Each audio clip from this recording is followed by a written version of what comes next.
Audience എന്ന് പറഞ്ഞാൽ ഇതൊക്കെ തന്നെയാണ് മക്കളെ. ആ പെർഫോമൻസ് തുടങ്ങിയ സമയത്ത് ഇടയ്ക്ക് വെച്ച് ആ സ്പീക്കർ കംപ്ലൈന്റ് ആവുകയും ആ പാട്ടിന് തുടർച്ചയായിട്ട് ആ ഓഡിയൻസ് എല്ലാവരും കൂടെ പാട്ടുപാടി കൊടുക്കുകയും ആ പെർഫോമൻസ് കണ്ടിന്യൂ ചെയ്യുന്ന ആ ഒരു കാഴ്ച ഒന്ന് കണ്ടുനോക്കുന്നു.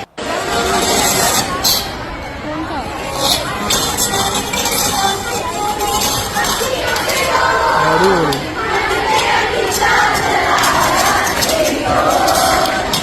ഇതൊക്കെ തന്നെയാണ് സപ്പോർട്ടീവ് ഓഡിയൻസ് എന്ന് പറഞ്ഞാൽ. ഇതൊക്കെ തന്നെ പൊളി.